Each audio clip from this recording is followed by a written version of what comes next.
Bonjour, nous sommes le 1er janvier 2022. Mon nom est Claude Laferrière, maître Claude Laferrière. Aujourd'hui, je produis cette vidéo pour tenter de définir et de comprendre avec vous ce qu'est la propagande haineuse, compte tenu des propos tenus par certains chroniqueurs et chroniqueuses d'un certain média très populaire au Québec au sujet des personnes non vaccinées. Et je tiens à rappeler cette parole d'évangile. Ne pas chercher. Pourquoi chercher la paille dans l'œil de ton prochain alors que tu as une poutre dans le tien?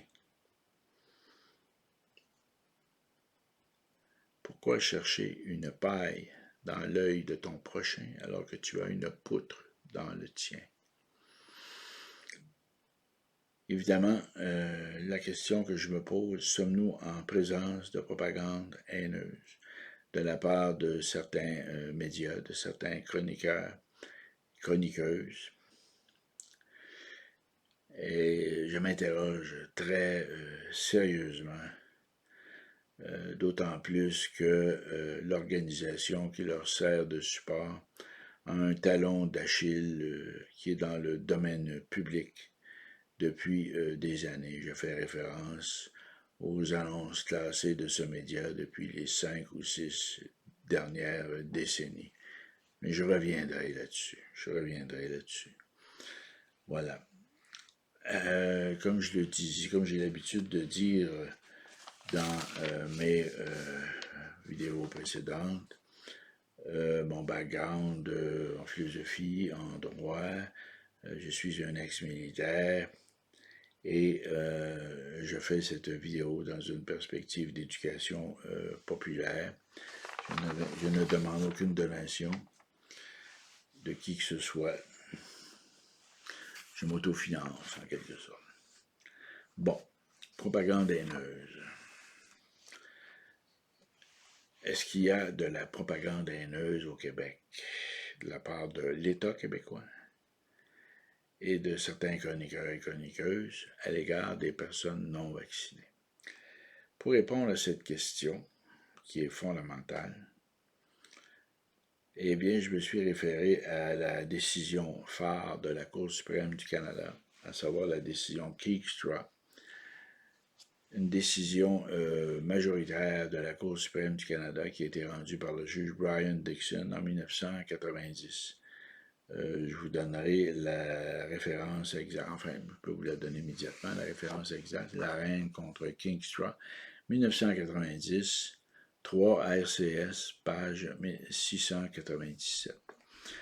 Cette décision fixe le droit, à mon avis, sur la question de la propagande haineuse et en fournit une définition suffisamment claire en se basant sur les conséquences de la propagande haineuse. Je n'entrerai pas dans les détails sur, par exemple, par rapport à l'article du Code criminel qui était visé ou les dispositions de la Charte, mais simplement dans le but de définir ce qu'est la propagande haineuse.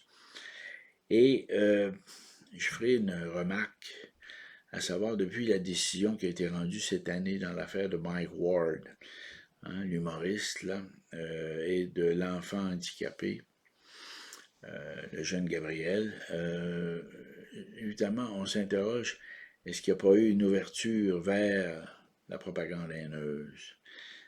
Étant donné que maintenant, on peut, dans le domaine public, ridiculiser une personne qui a une double vulnérabilité, à savoir une personne mineure et qui est handicapée. La question se pose. Hein, la majorité de la Cour suprême dans Ward semble avoir ouvert la porte. Et la décision Keegstra est abondamment commentée. Voilà. Mais je n'irai pas là parce qu'on entrerait dans des détails beaucoup trop techniques. Mais je vous invite à lire la décision Ward, la Cour suprême, une décision de cette année, qui est disponible sur Sokish ou qui est disponible sur Google, que vous pouvez trouver très facilement. Pour ce qui est de Keegstra, eh bien, vous devez aller sur le site de la Cour suprême et tapez le mot Keegstra, K-E-E-G-S-T-R-A, dans le moteur de recherche de la Cour suprême et vous allez le trouver, décision de 1990. Il y a 3 décisions Keegstra, c'est la décision originelle de 1990. Maintenant, qu'est-ce que la propagande haineuse?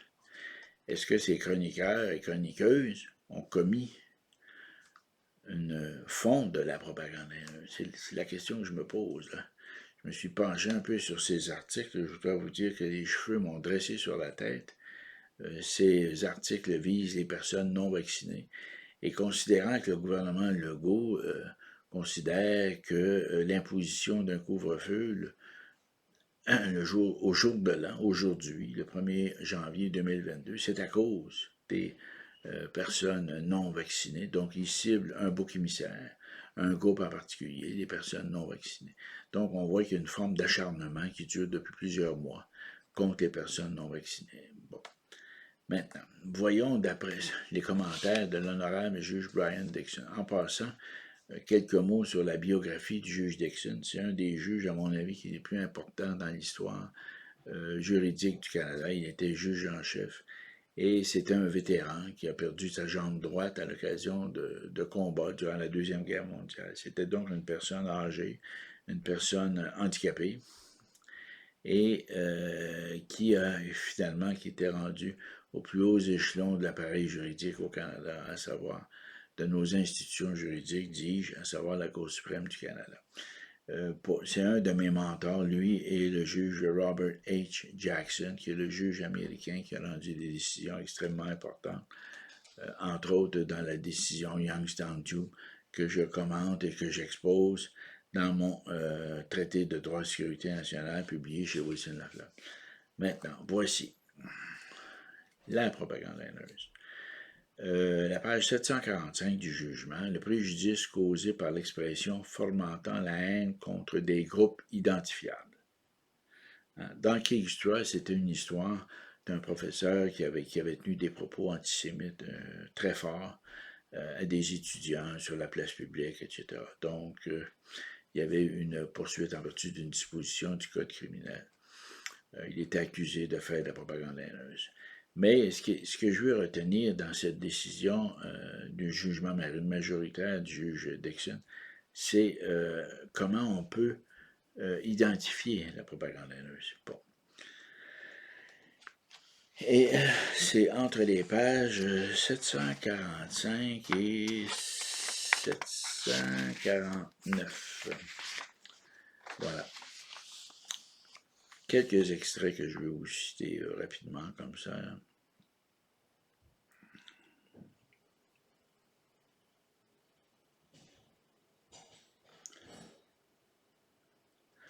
Premier extrait. En ce qui concerne la disposition législative contestée en l'espèce, on doit se demander si la quantité de propagande haineuse au Canada occasionne un préjudice suffisant pour justifier une intervention quelconque de la part du législateur. Là, ici, bien entendu, la démarche pour définir la propagande haineuse avait été, si vous voulez, menée dans le cadre des travaux du comité Cohen de 1965.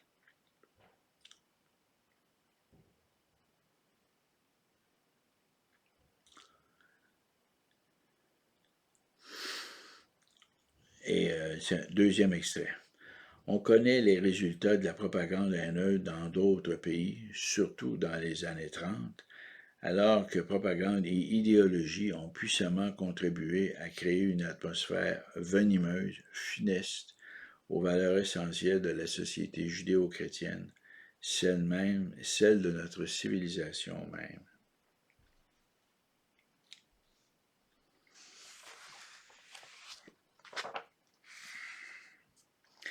Toujours, troisième extrait, toujours au sujet de la propagande haineuse. Aujourd'hui, la propagande haineuse n'est plus uniquement antisémite et anti-noire comme dans les années 60, mais elle est également anti-indien, anti-autochtone, anti-francophone. Donc, la propagande haineuse peut cibler n'importe quel groupe, finalement. n'importe quel sous-groupe de la société canadienne.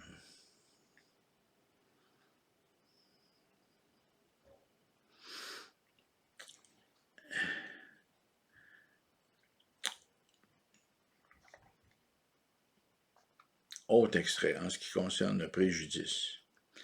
D'abord, le préjudice infligé aux membres du groupe cible, les non-vaccinés. Incontestablement, le préjudice émotionnel occasionné par des paroles peut avoir de graves conséquences psychologiques et sociales. La haine peut représenter une attaque grave contre des personnes appartenant à un groupe racial, religieux, etc. Ça, c'était dans le contexte du rapport Cohen. Et là, c'est très important ce que le juge Dixon écrit. Là, on ne parle pas du rapport Cohen. À mon avis, il est normal qu'un individu visé par une propagande haineuse se sente humilié et avili. En effet, le sentiment de dignité humaine et d'appartenance à l'ensemble de la collectivité est étroitement lié à l'intérêt et au respect témoigné à l'égard des groupes auxquels appartient l'individu.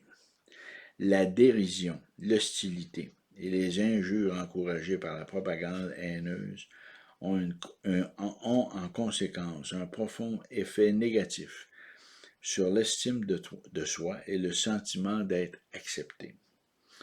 Cet effet peut amener les membres du groupe cible à des réactions extrêmes, à éviter peut-être les activités qui les mettent en contact avec des personnes n'appartenant pas à ce groupe ou à adopter des attitudes et des comportements qui leur permettront de se confondre avec la majorité. Ces conséquences sont graves dans une nation dont la fierté est d'être tolérante et de favoriser la dignité humaine, notamment en respectant les nombreux groupes raciaux, religieux, culturels de notre société. Le second effet de la propagande haineuse, qui constitue une préoccupation urgente et réelle, est son influence sur l'ensemble de la société. Le comité Cohen, à l'époque, dans le dossier de Keegstra, fait remarquer que les gens peuvent être persuadés de presque n'importe quoi, pour peu qu'on se serve de la bonne technique pour leur communiquer des renseignements ou des idées et qu'on le fasse dans des circonstances propices. Et là, ici, il y a des extraits du rapport Cohen. Au XXe siècle, nous avons quelque peu perdu confiance dans la faculté des hommes d'exercer leur sens critique envers les paroles et les écrits. Au XVIIIe et au XIXe siècle, on croyait généralement que l'homme était une créature raisonnable et que si son esprit était formé et libéré de la superstition par le savoir, il finirait toujours par distinguer la vérité de l'erreur, le bien du mal. Ainsi, Milton dit « Laissons la vérité combattre l'erreur, car dans une société libre et ouverte, la vérité finit toujours par triompher. » De nos jours, nous ne saurions partager une opinion si simple. C'est toujours un extrait du rapport Cohen, soit dit en passant. Même si à la longue, l'esprit humain est rebuté par le mensonge flagrant et aspire au bien, il est trop souvent vrai dans les médias que les émotions affectent la raison des gens au point de leur faire rejeter perversement des vérités démontrées et repousser le bien qu'ils connaissent. Le succès de la réclame moderne, le triomphe d'une propagande impudente comme celle d'Hitler, ont émoussé sensiblement notre foi en la raison de l'homme. Nous savons que sous la pression et la contrainte des circonstances, des esprits irrités et frustrés peuvent se laisser gagner et même entraîner par un appel hystérique aux émotions. Un appel hystérique aux émotions.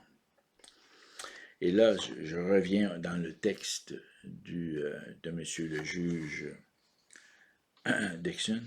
Il n'est donc pas inconcevable que la diffusion active de la propagande haineuse puisse gagner des gens à sa cause et par le fait même engendrer de graves discordes entre des groupes culturels de la société, entre vaccinés et non vaccinés.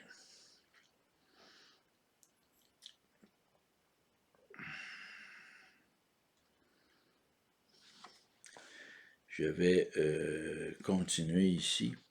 En outre, le changement des opinions des destinataires de la propagande haineuse peut se produire subtilement et ne résulte toujours pas de l'acceptation consciente de l'idée ainsi communiquée.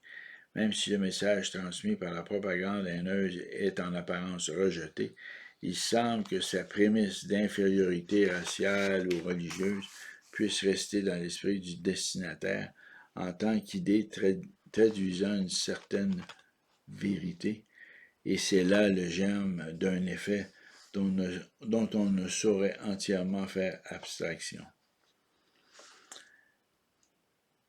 Je continue, je termine bientôt, là, ça ne sera pas trop long.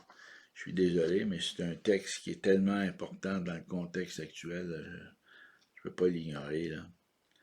La menace pour l'estime de soi chez les membres du groupe cible, les non-vaccinés, a donc comme pendant la possibilité que les messages exprimant des préjugés trouvent une certaine créance, entraînant ainsi la discrimination et peut-être même la violence contre des groupes minoritaires de la société canadienne.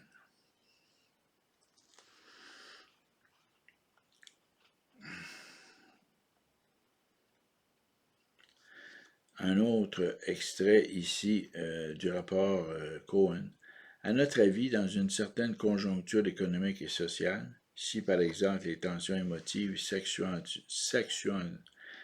s'accentuaient ou les affaires tombaient dans un profond marasme, ce qui est la situation à l'heure actuelle, la susceptibilité du public pourrait fort bien s'accroître de façon notable.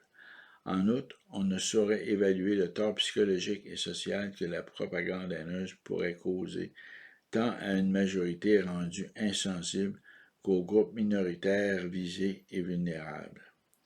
Comme l'a écrit le juge Jackson qui est un de mes mentors et que je cite abondamment dans mon traité de droit de sécurité nationale, comme l'a écrit le juge Jackson, dis-je, de la Cour suprême des États-Unis dans l'affaire Beauharnais contre Illinois, je cite, « D'aussi pernicieux abus de notre liberté d'expression peuvent déchirer une société, endurcir ses éléments dominants et faire persécuter, voire même jusqu'à l'extermination, ses minorités. » Ça va très loin, là. Le juge Jackson tient des propos très très durs au sujet de toutes les personnes qui véhiculent ou qui poussent à la haine, hein, un groupe contre un autre groupe. Ce que j'ai vu abondamment dans un certain journal très populaire au Québec.